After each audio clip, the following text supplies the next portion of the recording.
Chers téléspectateurs de Zoé Channel, je vous salue au nom de Jésus. Bienvenue à cette nouvelle édition de notre programme Zoom.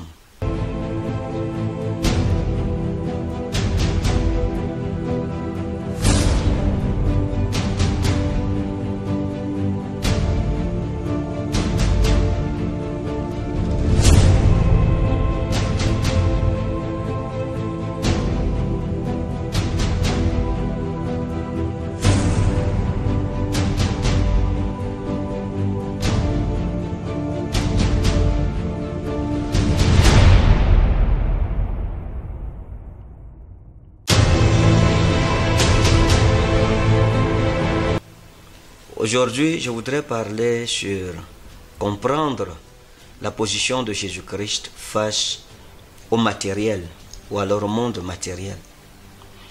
Dans l'Église aujourd'hui, il y a beaucoup de polémiques par rapport au matériel. Ça veut dire que l'Église est divisée en deux parties. Et tout ça, c'est les enfants de Dieu.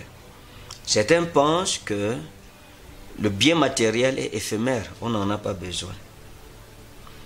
D'autres disent non, le bien matériel nous a été donné comme un héritage de la part du Seigneur.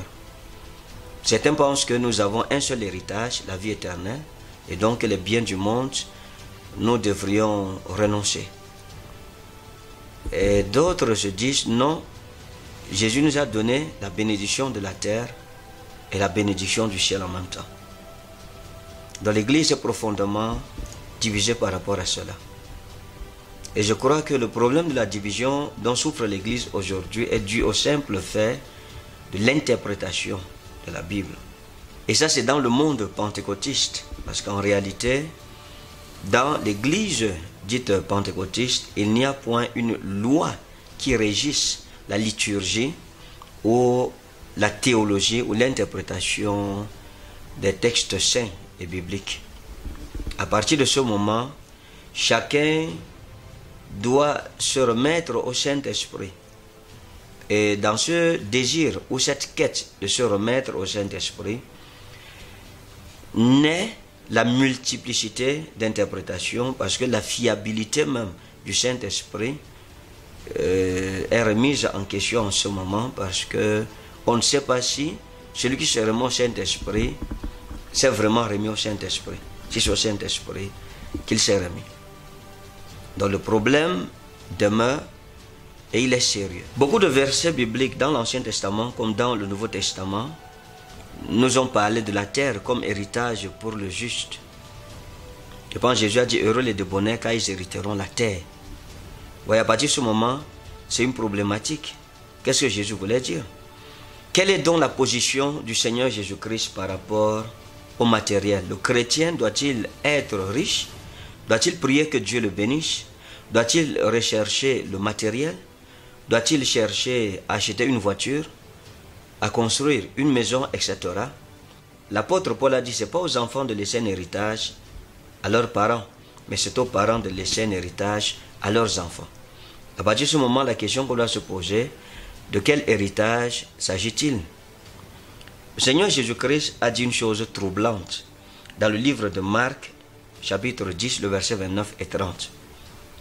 La Bible dit, Jésus répondit, je vous le dis en vérité, il n'est personne qui ayant quitté à cause de moi et à cause de la bonne nouvelle sa maison ou ses frères, ou ses sœurs, ou sa mère, ou son père, ou ses enfants, ou ses terres, ne reçoivent au centuple présentement dans ce siècle-ci, c'est-à-dire pendant son vivant, des maisons, des frères, des sœurs, des mères, des enfants, des terres, des terrains, avec des persécutions, et dans le siècle à venir, et dans le royaume de Christ, la vie éternelle.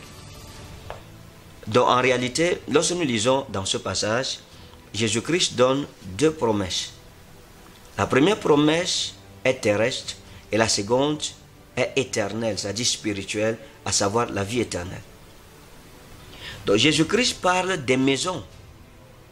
Il dit, je vous le dis en vérité, il n'est personne qui, ayant quitté à cause de moi et à cause de la bonne nouvelle, sa maison, ou ses frères, ou ses sœurs, ou sa mère, ou son père, ou ses enfants, ou ses terres, ne reçoivent au centuple, c'est-à-dire 100 fois, présentement dans ce siècle-ci, des maisons, des frères, des soeurs, etc.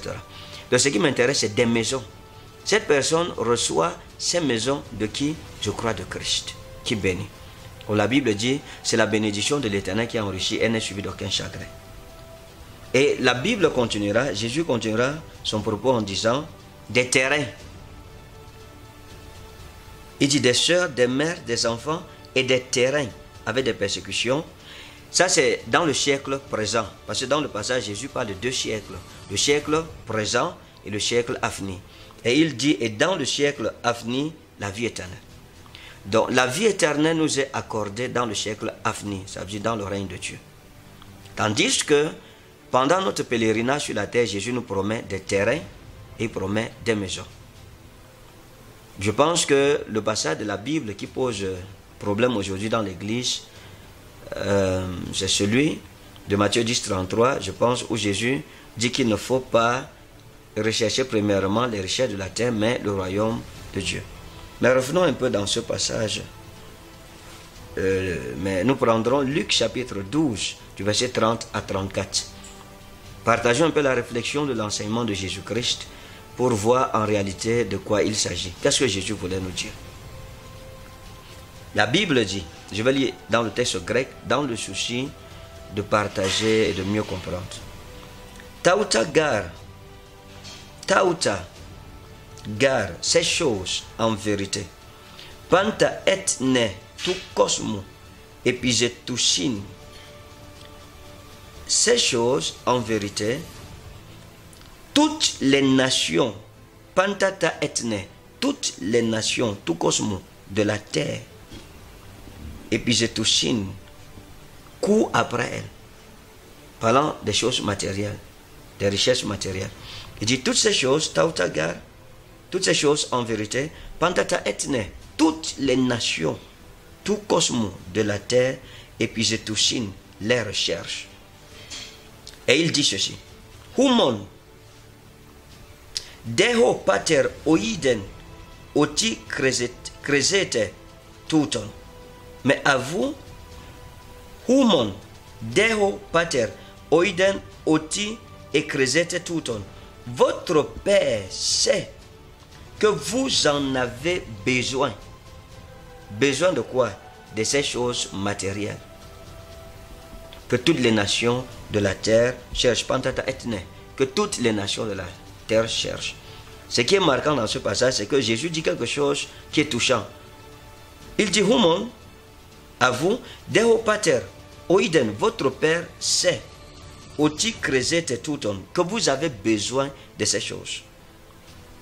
Lorsque nous lisons le mot avoir besoin, Cresete en grec, signifie une chose qui m'est nécessaire à mon existence. Donc Jésus disait que votre Père Céleste sait que ces biens matériels sont nécessaires pour votre existence sur la terre. Et c'est ça la vérité. Chacun de nous, même ceux qui disent que non, la prospérité n'est pas chrétienne, ça veut dire que le chrétien n'a pas droit au bien de la terre, mais qu'il a juste droit au bien du ciel, même ceux-là ont besoin d'une télévision pour faire transmettre leurs connaissances ou leurs idées ou leurs positions. Ils ont besoin d'un micro. Le micro, c'est une chose matérielle qu'on achète. Ils ont besoin de s'habiller. Les vêtements, ils les achètent. Ils ont besoin d'une maison après avoir parlé ou dormi ou passé la nuit. On loue la maison ou on la construit, c'est un bien matériel.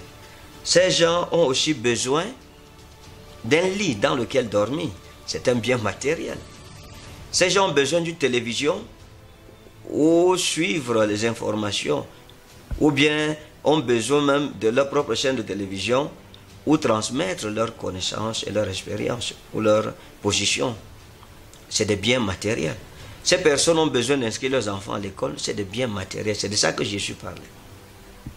Donc, dire que Jésus-Christ n'a pas promis le bien matériel au croyant et que le croyant doit renoncer à tout ce qui est bien matériel pour se focaliser à la vie éternelle, sur la vie éternelle, Et pendant que vous avez une maison, vous dormez, vous louez une maison, vous avez des chaises chez vous que vous avez achetées, ce n'est pas un signe de renoncement à soi. Parce que la contradiction aujourd'hui par rapport à toutes ces choses dans l'église, c'est qu'il y a des gens qui veulent troubler la maison de Dieu, qui enseignent que l'évangile est spirituel et que la prospérité matérielle est un signe de déviation. Ça veut dire que quand un pasteur est béni ou quand un enfant de Dieu est béni, a les moyens, a des maisons, a des voitures, etc., c'est un agent du diable, c'est quelqu'un qui n'est plus dans le plan parfait de Dieu, parce que Jésus a dit de ne point rechercher les choses de la terre. Or, c'est pas ce que Jésus disait. Et si quelqu'un devrait enseigner sous cette optique, la personne devrait être un bon modèle, un peu comme Bouddha l'a fait en renonçant à tout bien matériel, à toutes ses richesses, en dormant à la claire lune, etc.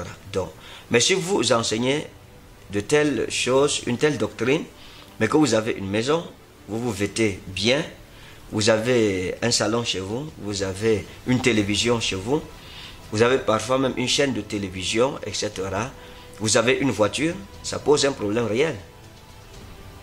Nous vous dirons, vous n'êtes pas le modèle de l'évangile que vous prêchez. Or, quand nous lisons ici, Jésus dit que votre Père Céleste sait que vous en avez besoin. Que vous avez besoin de quoi? D'une maison où dormir, d'un lit sur lequel dormir, d'un drap ou une couverture avec laquelle vous chauffez ou vous réchauffez. Votre Père Céleste sait que vous avez besoin d'avoir une voiture ou avoir un peu d'argent pour emprunter le taxi pour aller à l'église. Parce que si vous renoncez au bien matériel, il faudrait que le renoncement soit vrai et catégorique. Donc je pense que parfois il y a un manque de sincérité de la part de ceux qui tiennent une telle position par rapport à la Bible et surtout par rapport à eux-mêmes. Et une volonté de manipuler l'Église, les chrétiens qui ne lisent pas les Saintes Écritures. Donc il dit, votre Père sait que vous en avez besoin. Et c'est la vérité.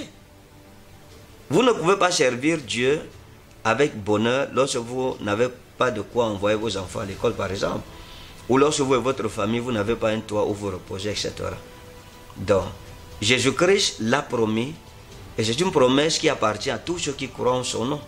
Il dit qu'il n'y a personne qui ait abandonné à cause de moi son père, sa mère, ses enfants, etc. Donc, à ceux-là, Jésus promet au centuple de ce qu'ils ont perdu. Donc, je pense que la frustration vient souvent au niveau où la véridicité de l'abandon n'est pas prouvée. Ça veut dire qu'on n'a pas vraiment renoncé au bien de la terre. On n'a pas renoncé à soi-même. On n'a pas renoncé au monde. Jésus parle à une catégorie de personnes qui ont renoncé au monde, renoncé à leur péché, renoncé à leur vie ancienne. Voilà pourquoi la Bible a dit que, Jésus a dit que, mais à tous ceux qui l'ont reçu, à ceux qui croient en son nom, il a donné le pouvoir de devenir enfants de Dieu. Mais la Bible dira encore, comme l'apôtre Paul le dira dans 2 Corinthiens 5, verset 17, il dit, comme l'apôtre Paul l'a dit lui-même dans 2 Corinthiens 5, 17, il dit, Eistis en Christo, kahina ketisis, ta arkahia parelten idu gegonen kahine. Si n'importe qui est en Christ, il devient une nouvelle création. Les choses anciennes sont passées et voici toutes choses sont recréées à nouveau, ou sont devenues nouvelles. Donc c'est à cette catégorie de personnes que Jésus parle. Ceux qui ont renoncé à eux, renoncé au monde, renoncé à la vie du péché, à toute leur souillure, passé à leur mauvaise vie, pour être de nouvelles créations qui suivent la volonté de Dieu. À ceux-là, Jésus a promis de payer au centuple ce qu'ils ont perdu, et dans ce siècle-ci, et puis dans le siècle à venir, la vie éternelle. Et l'apôtre Paul précisera par-dessus ceci, que chacun devra travailler de ses mains pour pouvoir avoir de quoi prendre soin de lui et des siens. Et Paul dira, si quelqu'un ne prend pas soin des siens, il est pire qu'un non-croyant. Donc, quand vous prenez ces deux enseignements, vous comprendrez que la bénédiction de Dieu vient à travers le travail. Le chrétien doit apprendre l'esprit de l'excellence. Vous travaillez et Dieu bénit votre travail et le miracle se produit. Donc vous ne restez pas à la maison. Vous travaillez. Vous allez vers la promesse de Dieu et cette promesse est libérée pour vous. Donc Jésus dit que votre Père Céleste sait que vous en avez besoin. Qui dira qu'il n'a pas besoin du matériel pour vivre? Personne. Si quelqu'un enseigne comme ça et il le fait dans une chaîne de télévision, etc., c'est le matériel qu'il amène de ces chaînes de télévision. Je pense qu'il faudrait renoncer à tout ce qui est matériel et nous croirons en un tel évangile. C'est-à-dire que vous êtes digne de prêcher cet évangile. Sinon, vous reviendrez à ce que Jésus a dit à son époque concernant les pharisiens. Faites ce qu'ils vous disent, mais ne faites pas ce qu'ils font parce qu'ils ne sont pas un modèle. Donc nous devons être des modèles de ce que nous enseignons. C'est un peu comme ceux qui disent que la femme doit se voiler absolument et qui ne comprennent pas les rouages culturels du passage biblique. Mais ils oublient que la Bible dit aussi que la femme ne doit pas se tresser. Mais leur femme se tresse cependant. Et là, on dit que la Bible n'est pas pratiquée totalement. Et donc, Jésus dit que votre Père Céleste sait que vous avez besoin. Il dit, Pater oiden, ho pater oiden, oti cresete touton. Votre Père Céleste sait que vous avez besoin, cresete touton, de ces choses. En grec, il dit touton, ça veut dire c'est comme si on versait tout le matériel devant vous. Votre Père Céleste sait que vous avez besoin de ces choses, touton. Il sait que vous avez besoin de ces choses-là. Donc, quand nous allons au verset 31, la Bible dit ceci. Pleine zeteite ten basileian autu. Mais recherchez d'abord son royaume. Recherchez d'abord son royaume. Au verset 30, il dit que ces nations recherchent d'abord le matériel. Et Jésus dit non, vous, ça doit être différent. Vous n'agirez pas comme ces nations. Ne recherchez pas d'abord le matériel. Vous recherchez d'abord le royaume. Plein zeteite ten basileian. Il dit plein zeteite ten basileian. Vous recherchez premièrement le royaume. Donc Jésus disait, le non-croyant recherche d'abord le matériel. Tandis que le croyant recherche d'abord le royaume, c'est-à-dire les choses d'en haut, la justice de Dieu, la vie de Dieu, la sainteté, la sanctification, la présence de Dieu, etc. Jésus dit, recherchez-vous d'abord ces choses. Maintenant, écoutez ce qu'il dira en grec.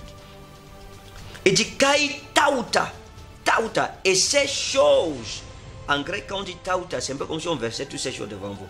Il dit, kai tauta, et puis ces choses, prostetesetai humin, prostetesetai humin, ces choses vous seront données. Lorsqu'on dit en grec, lorsqu'il parle de prostetesai,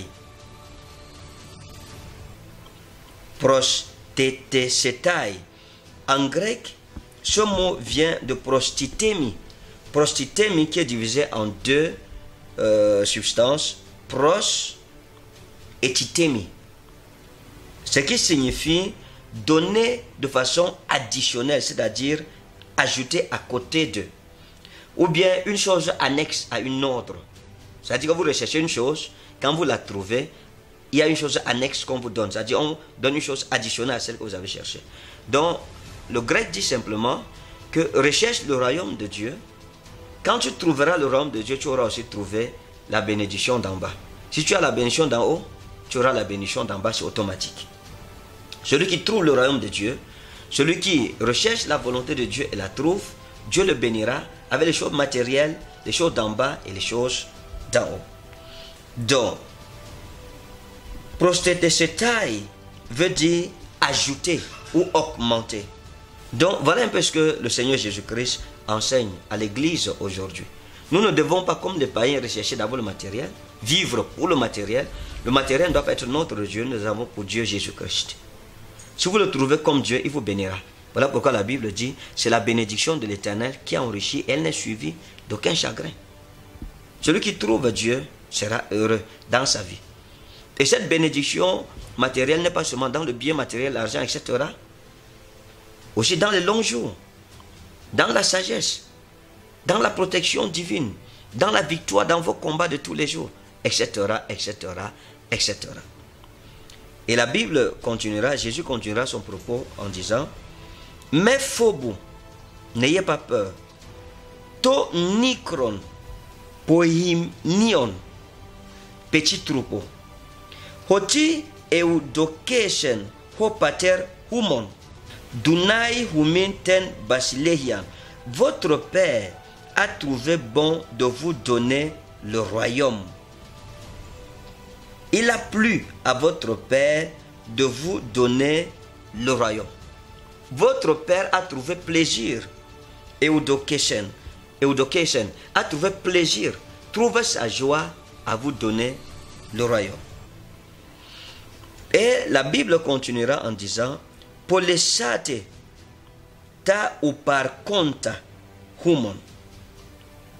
Il dit, vendez vos possessions. Kai dote et les mosunen et donnez-les aux pauvres. C'est-à-dire à ceux qui ont besoin de la compassion, à ceux qui sont dans le déficit ou bien à ceux qui sont dans le manque. Et il dit, poi esate et a utois balantia, mais palai umena. Ne vous faites pas des bourses en or. Thesauron anekleipton entois uranois. Mais faites-vous des trésors éternels dans le royaume des cieux. Et il continue en disant, Hopu pleptes uk egezei, où les voleurs ne s'approchent même pas, ou des cesses diapteirei, et où la teigne ne détruit pas. Donc, Jésus dit, ne vous amassez pas des trésors sur la terre, amassez-vous des trésors au ciel. Les trésors du ciel libéreront les trésors de la terre dans votre vie. Mais je voudrais que les gens comprennent quelque chose dans ce passage. Le Seigneur Jésus dit une chose, il dit, polesate ta ou par compta, vendez vos possessions, human, vendez vos possessions et partagez-les aux pauvres. Maintenant, si quelqu'un dit non, Jésus-Christ n'a pas, la Bible n'enseigne pas la bénédiction matérielle, etc. Et vous voulez pratiquer ça, et comme ceux qui disent que la femme ne doit pas prier sans le voile, mais qui oublient que la Bible dit aussi que la femme ne doit pas se tresser. Ici, ceux qui pensent comme ça doivent aussi comprendre que Jésus a dit de vendre tout ce qu'ils ont et de le partager aux pauvres, mais ils ne le font pas. Et si vous leur demandez pourquoi, ils vous diront non, ce n'est pas dans ce sens que Jésus voulait dire. Il faut comprendre la portée spirituelle d'un passage. Parce qu'en réalité, leurs biens sont mis en danger. Et tout verset qui les arrange, ok, on va avancer cela. Et où ils ne sont pas arrangés, ils vont dire que non. Ce n'est pas comme ça que Jésus voulait dire, etc. Donc, la Bible dit de vendre, c'est bien de le partager aux pauvres. Il faudrait comprendre ce que ça voulait dire. C'est la même chose. Le Seigneur Jésus-Christ a dit que si quelqu'un regarde une femme pour la convoiter ou un homme, il a commis l'adultère dans son cœur. Il dit, si ton œil est pour toi une occasion de chute, arrache-le et jette-le loin de toi. Ou ton bras, ou ton pied, etc. Car il est mieux d'entrer borgne dans le royaume que d'avoir ses deux yeux et d'aller dans la géhenne, etc. Donc, qu'est-ce que Jésus voulait dire? Il faut comprendre bien le sens des Saintes Écritures. Et au verset 34, qui est le dernier verset de notre conversation d'aujourd'hui, la Bible dit Hopugar estin, hotesauros, où en réalité est ton trésor, human, et keikaihe cardia human estai, là aussi sera votre cœur. Donc, chers téléspectateurs de Zoé Channel, il m'importait de partager ces quelques versets bibliques avec vous. Je vais me résumer avant de vous quitter. Le croyant, selon la Bible, dès l'Ancien Testament jusqu'au Nouveau Testament, de l'enseignement de Jésus à celui des apôtres, la Bible enseigne clairement dans tous les passages que le croyant ne doit pas vivre pour l'argent. Le croyant ne doit pas vivre pour les biens mondains. Le croyant ne doit pas faire comme les non-croyants qui sont prêts à tuer pour posséder les biens de la terre. Le croyant doit être prêt à renoncer à toute chose pour posséder le royaume de Christ et la vie de Dieu. Notre quête de tous les jours, c'est de plaire à Dieu, de lui ressembler. Parce que la Bible dit que nous sommes faits à son image et à sa ressemblance. Paul a dit, tel il est, tel nous sommes. Mais cependant, Jésus précisera qu'il y a une récompense pour ceux qui renoncent au monde pour le servir.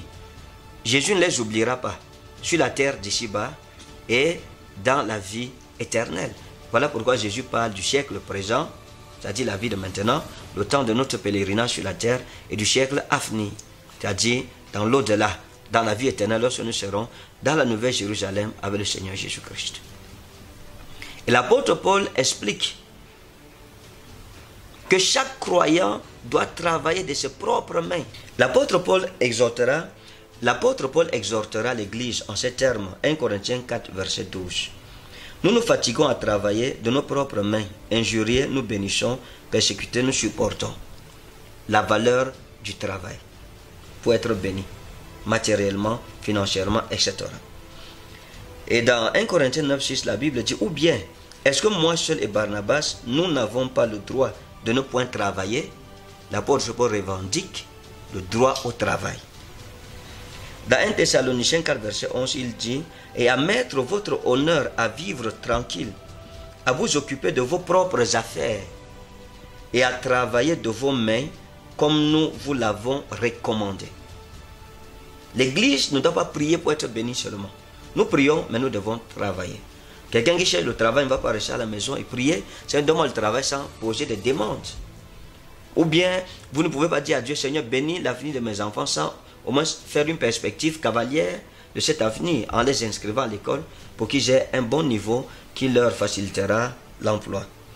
Dans 2 Thessaloniciens 3, verset 10, la Bible dit, car lorsque nous étions chez vous, nous nous disions expressément, si quelqu'un ne veut pas travailler, qu'il ne mange pas non plus. Le principe de travail. Donc la Bible nous encourage à travailler pour être bénis. La Bible nous encourage à ne pas rester les mains croisées, les bras croisés, ou bien à la paresse. Notre Dieu a travaillé et nous voyons le fruit de son travail et le croyant doit aussi travailler. Mais cependant, il ne faut pas oublier qu'il y a une récompense pour ceux qui abandonnent le monde pour servir le Seigneur Jésus-Christ. La Bible donne deux héritages aux croyants. Le premier est terrestre, le siècle présent. Dieu vous bénit si vous le croyez. Parce que si vous ne croyez pas, Dieu n'agira pas. Vous avez besoin de croire. Si vous ne croyez pas en cette promesse, vous ne la vivrez pas. Si vous croyez juste la vie éternelle, d'accord, Dieu vous donnera juste la vie éternelle. Mais il y a des chrétiens qui seront bénis sur la terre parce qu'ils ont compris cet héritage, ce droit à la bénédiction financière matérielle. Et qui seront bénis aussi dans la vie prochaine. Parfois, je me pose la question suivante. Que pensez-vous d'un croyant qui a tout abandonné, qui a renoncé à tout pour suivre le Seigneur Jésus? Dieu ne le bénira pas la bénédiction ou la malédiction. Qu'est-ce qu'il aura?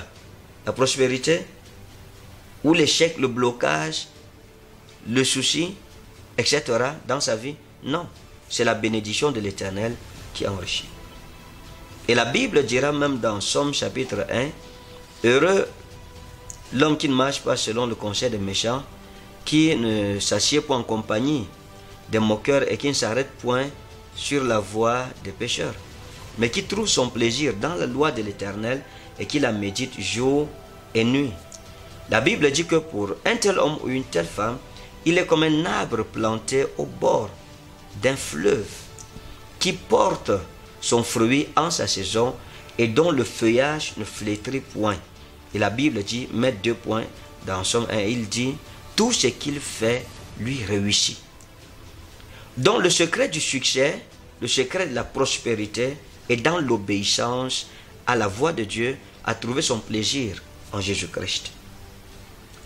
Et Dieu dira à Josué que ce livre de la loi ne s'éloigne point de ta bouche, dans Josué 1, à partir du verset 7, que ce livre de la loi ne s'éloigne point de ta bouche. Médite-le jour et nuit, afin d'avoir du succès dans toutes tes entreprises. Il dit, c'est alors que tu réussiras, c'est alors que tu auras du succès dans toutes tes entreprises.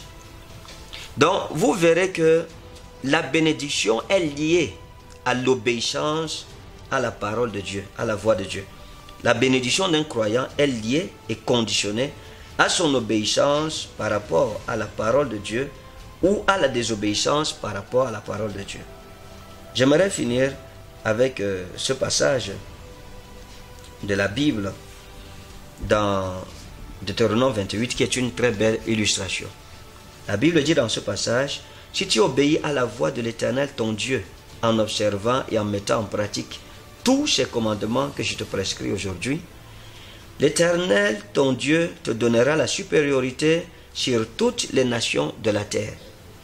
Voici toutes les bénédictions qui se répandront sur toi et qui seront ton partage lorsque tu obéiras à la voix de l'Éternel ton Dieu, conditionné par l'application à la volonté de Dieu. Tu seras béni dans la ville et tu seras béni dans les champs. » C'est-à-dire que si tu fais des affaires en ville, des magasins, de business, etc., tu seras béni. Tu fais dans l'agriculture, ton champ sera béni. Le fruit de tes entrailles, le fruit de ton sol, le fruit de tes troupeaux, les portées de ton gros et de ton menu bétail, toutes ces choses seront bénies. Ta corbeille et ta huche seront bénies. Tu seras béni à ton arrivée et tu seras béni à ton départ. L'Éternel te donnera la victoire sur tes ennemis qui se lèveront contre toi. Ils sortiront contre toi par un seul chemin et ils s'enfuiront devant toi par 7 chemins. L'Éternel ordonnera à la bénédiction d'être avec toi dans tes greniers et dans toutes tes entreprises. Dans toutes tes entreprises, prenons entreprise comme projet, prenons aussi entreprise dans le sens littéral, c'est-à-dire les sociétés. Il te bénira dans le pays que l'Éternel ton Dieu te donne. Tu seras pour l'Éternel un peuple saint, comme il te l'a juré, lorsque tu observeras les commandements de l'Éternel ton Dieu et que tu marcheras dans ses voies. Tous les peuples verront que tu es appelé du nom de l'Éternel et ils te craindront, parce que tu obéis à l'Éternel ton Dieu. L'Éternel te comblera de biens. Ici, comprenez bien matériel, c'est-à-dire maison, voiture, terrain, etc., etc., etc. En multipliant le fruit de tes entrailles, le fruit de tes troupeaux et le fruit de ton sol dans le pays que l'Éternel a juré à tes pères de te donner. Le fruit de ton sol, il parle de ton terrain. On ne peut pas bénir le sol de quelqu'un si ça ne lui appartient pas. Donc, ici, Jésus suppose, la Bible suppose que vous avez déjà un sol, un terrain, des terrains, vous êtes des propriétés terriens. Donc, l'Éternel t'ouvrira son bon trésor, le ciel, pour envoyer à ton pays la pluie à son temps et pour bénir tout le travail de tes mains. Tu prêteras à beaucoup de nations et tu n'emprunteras point. Quelqu'un qui n'a pas ne peut pas prêter. C'est-à-dire vous êtes riche et votre puissance financière influence même les nations. Combien d'entre nous atteignons ce degré de bénédiction en réalité? Donc ici, vous verrez que la Bible enseigne que celui qui s'applique à mettre en pratique la parole de Dieu n'est pas un nécessiteur. Voilà pourquoi David a dit, j'ai été jeune et j'ai vieilli. Je n'ai jamais vu le juste abandonner ni sa postérité mendier son pain. Donc il y a un salaire pour les justes. Voilà pourquoi la Bible dit, car il faut que celui qui s'approche de Dieu croit que Dieu existe et qu'il est le rémunérateur de ceux qui le cherchent. Je pense que c'est Hébreux chapitre 11. Verset 6. Et la Bible dit, mais si tu n'obéis point à la voix de l'Éternel ton Dieu, et si tu n'observes pas et ne mets pas en pratique tous ces commandements et toutes ces lois que je te prescris aujourd'hui, voici toutes les malédictions qui viendront sur toi et qui seront ton partage. Tu seras maudit dans la ville et tu seras maudit dans les champs. Ta corbeille et ta huche seront maudites. Le fruit de tes entrailles, le fruit de ton sol, les portées de ton gros et de ton menu bétail, toutes ces choses seront maudites. Tu seras maudit à ton arrivée, tu seras maudit à ton départ. Vous voyez que l'échec, la malédiction, la pauvreté ici, la misère, le blocage, etc., ici sont définis comme étant la conséquence de la désobéissance au commandement de Dieu. Mais cependant, ce qui est octroyé à celui qui obéit à la voix de Dieu, c'est le succès, c'est la victoire, c'est la réussite, la prospérité, la richesse, la bénédiction, etc., etc., etc. Donc vous verrez ici, il parlera de maladie, par exemple, verset 22. L'Éternel te frappera de consomption, de fièvre, d'inflammation, de chaleur brûlante, de dessèchement, de jaunisse et de gangrène, c'est-à-dire le cancer, et qui te poursuivront jusqu'à ce que tu périsses. Le ciel sur ta tête sera d'airain et la terre sous toi sera de fer. L'Éternel enverra pour pluie à ton pays de la poussière et de la poudre. Il en descendra du ciel sur toi jusqu'à ce que tu sois détruit. Donc, selon ce passage de la Bible, la bénédiction et la prospérité, l'ouverture des portes et des opportunités sont pour ceux qui craignent Dieu, et les blocages, etc., pour ceux qui désobéissent à la voix de Dieu. Donc, ça c'est en gros. Il y a des exceptions, s'il faut regarder du cas au cas. Donc c'est pour dire que la bénédiction vous appartient si vous êtes enfant de Dieu, revendiquez-la, mais cependant travaillez, allez vers cette bénédiction. Jésus-Christ a été enterré grâce à un de ses disciples qui était béni financièrement. Aucun des 12 apôtres n'a pu récupérer le corps du Seigneur Jésus-Christ.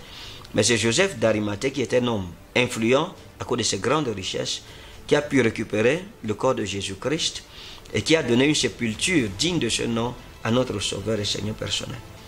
Donc c'est pour dire que la bénédiction financière est celle qui a permis à Jésus, notre Sauveur, le droit à la sépulture.